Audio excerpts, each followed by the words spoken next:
ভারতবর্ষ থেকে বলছি দাদা মশাই, বাংলাদেশি দাদাদের জন্য বলছি। তো ওই ওপার বাংলায় শুনলাম এই 100 টাকা ধরেও নাকি পেঁয়াজ খাচ্ছে। আপনারা কি বোকা নাকি দাদা মশাই? আমাদের এদিকে 5 টাকা 10 টাকা দিয়ে আমরা পেঁয়াজ খাচ্ছে, মানুষ পেঁয়াজ পাচ্ছে, আর আপনারা 100 টাকা দিয়ে কেন খাচ্ছেন? বলছিলাম ওই সীমানাটা বর্ডারটা একটু খুলে দিন, আমাদের পেঁয়াজগুলো একটু নিন। এই পেঁয়াজগুলো নিয়ে আমাদেরকে একটু বাঁচান দাদা মশাই। আসলে ওই পানি দিব না, পানি ছেড়ে দিব, পানি দিয়ে ডুবিয়ে দিব, এই কথা বলে তো অনেক গলা ফাটিয়েছি, কিন্তু দিন শেষে এই আপনাদের এই পেঁয়াজ না নেওয়ার ঠেলায় ভারতীয় কৃষক কিন্তু মাঠে মারা যাচ্ছে, তাদের জল ভেসে গঙ্গা ডুবে যাচ্ছে দাদা মশাই।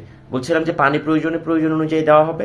আর বলছিলাম যে ইলিশ একটু পাঠাবেন দাদা মশাই, ইলিশ পাঠানো কিন্তু কোনোভাবে বন্ধ করে দিবেন না, হ্যাঁ? ওপার বাংলায় বসে তো আপনারা গরু খান, কিন্তু আমরা তো দাদা মশাই ওই একটা ইলিশই খাই। ওই ইলিশ তো বড় বড় ইলিশ তো বাংলাদেশের পদ্মায় হয়, কিন্তু ওই ইলিশ যদি একদমই পাঠানো বন্ধ করে দেন তাহলে আমরা কি খাবো বলেন? আমাদের এই গঙ্গায় যে ইলিশ পাওয়া যায়, এই ইলিশের থেকে তো ছোট বাচ্চার ইয়াও বড় হয় আর কি।